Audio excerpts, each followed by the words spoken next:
Toronto actually has many of the things it needs already for a cultural sector to thrive. We have the concentration of population that's necessary. We have a dense and livable and safe downtown where people like to gather.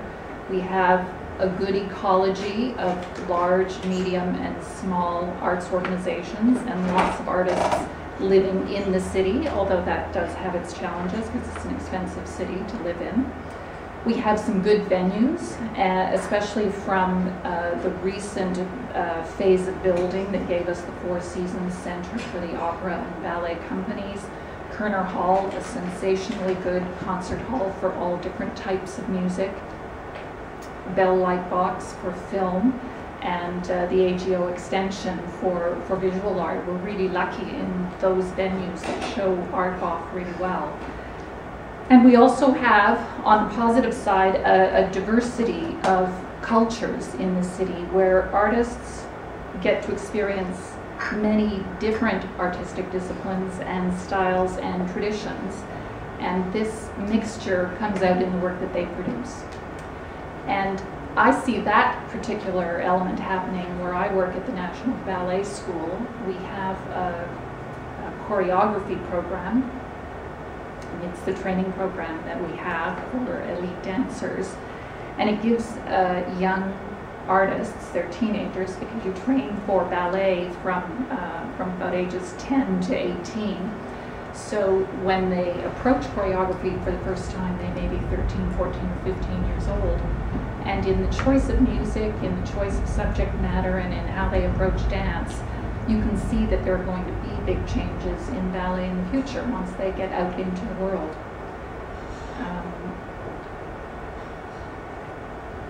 I also see interesting fusions when I go to galleries, to the symphony, to the opera. I see interesting fusions of visual art and symphonic music and theater productions when I'm there that speak to the diversity that we have in the city. It's happening all over the world because we travel and we have access to the internet, so Toronto isn't unique in that respect.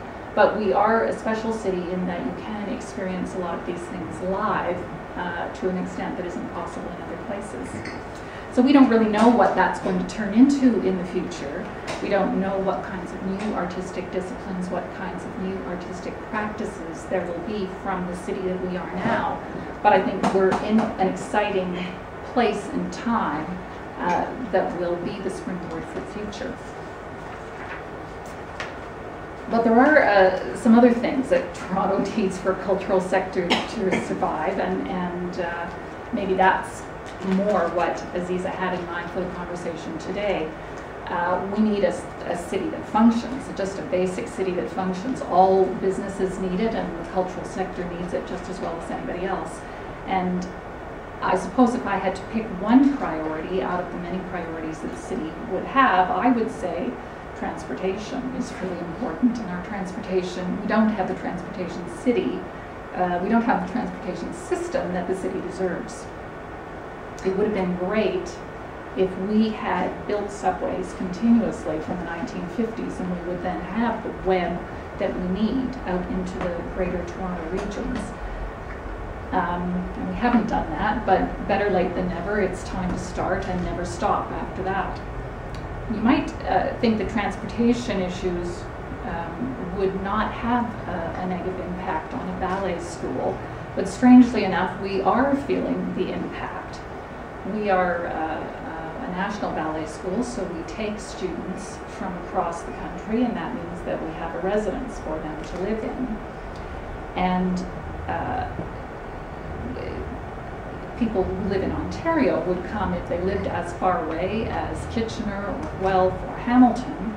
But nowadays we're feeling pressure from families who want to use a residence if they live in Mississauga or even Etobicoke, because they can't reliably get downtown every day in the amount of time that it takes.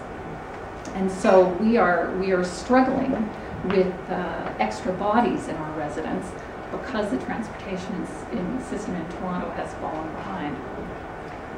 I have two other hopes for Toronto's cultural sector. One is that I hope that the city remains committed to its culture plan. That culture plan, embedded in that, is the idea that we should support culture through our taxes at the rate of $25 per capita. That puts us actually behind a lot of the great cities of the world, but it would be a big step forward for us. We've been talking about it for a long time, and there is a 4-year plan that's in place at the city and has been approved by City Council that would get us to that marker. And that the commitment to spending that amount of money is attached to a very well thought out plan for the priorities on how it's going to be spent. And it took a long and broad consultation process to create that plan. So we have a terrific roadmap for culture existing at the city, and it is my hope that we follow that plan through. My other hope for the city and the cultural sector, well, the city broadly speaking, I guess, is that we stop treating the word tax as a dirty word.